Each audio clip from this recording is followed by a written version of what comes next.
Howdy, everybody. Welcome to Nancy Drew Mobile Mysteries Shadow Ranch. Right now, we've got a couple of things which Nancy can do. Let's go stargazing with Uncle Ed.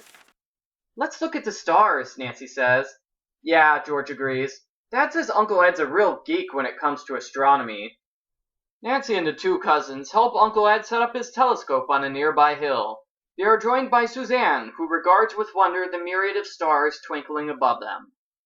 Uncle Ed smiles mischievously. First person to spot Polaris gets to sit up front with Dave on the ride home. The three girls immediately crane their necks and start scanning the sky. Bess soon frowns. Everything looks different. That's because Arizona is a lot further south than River Heights, Nancy explains.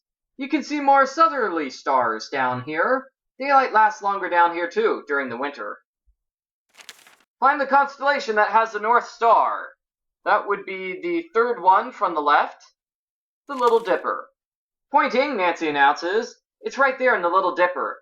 You just find the Big Dipper, then follow the two stars on the right side upward. Polaris is the first star you come to. It's not really all that bright.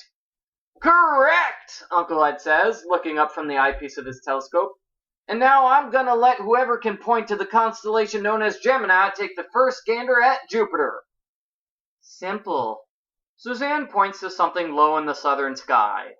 It's there, those two stars above and to the left of Orion. They're the twins, Castor and Pollux. Very good, Uncle Ed remarks, impressed. Suzanne smiles. Gemini is a sign of the zodiac. Astrology is one of my many passions. As she bends over the telescope, Bess whispers to Nancy and George. I get the feeling she's passionate about many strange things. She does seem a little out there, George allows. A faraway smile blooms on her face as the woman peers into the eyepiece. Ah, Jupiter, they hear her murmur. Son of Saturn, father of Mars and Mercury, king of the gods. What an honor it is to make your acquaintance. I stand corrected, George whispers. She's way out there. So, what do you want to do next? Let's look for scorpions.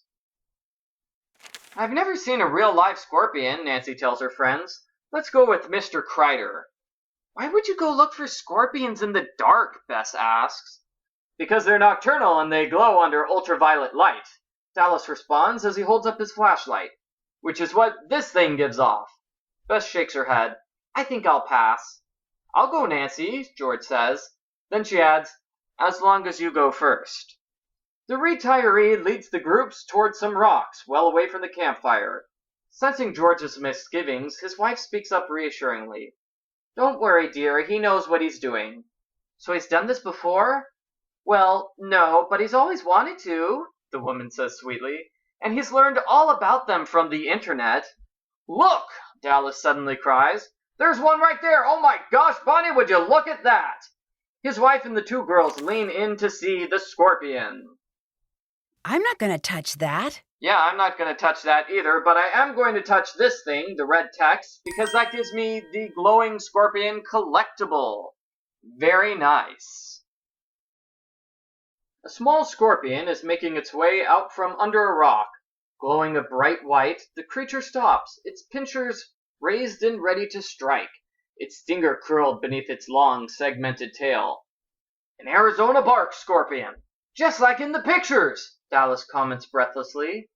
Crawling out for a nice, juicy cricket or two. You're not going to pick it up, are you? George asks, peering timidly out from behind Nancy. Well, I wasn't planning to, Dallas says. I mean, its sting is very poisonous, although not necessarily fatal. He shrugs. I guess I could try to pick it up. No! The three cry in unison. Okay, so what do we do next? Let's go see bats with Dave. I'd kind of like to see the bats, Nancy suggests to her friends. Me too, Beth says, standing up eagerly. George gives her cousin a knowing look as she joins them. You just want to see more of those amazing brown eyes. Beth shrugs. That too. Following Dave, the girls step cautiously down a nearby gulch through the darkness. The sides of the gulch grow steeper until they come to a place where a large outcrop juts from the hillside. Oh, look! Nancy points towards some nearby brush. A jackrabbit! Dave looks up and sees that she's pointing to a small rabbit. As they approach, it turns and hops away, its white tail flashing in the moonlight. Dave chuckles. That's just a little old cottontail. And we found the cottontail collectible. Jackrabbits are bigger, with real long ears. Dave gestures for everyone to be quiet, then leads them towards the shadowy mouth of a small cave. When they're about 10 yards away, he crouches, signaling them to do the same. Keep your fingers crossed they're still here, Dave says softly. What are we doing here anyway? Bess whispers, perplexed. Waitin', Dave murmurs, his eyes never leaving the cave. Should be any minute now. As if on cue, a small dark shape flutters out of the cave. Then several more flutter out, then dozens. Then suddenly the air in front of the onlookers is filled with thousands of flapping wings.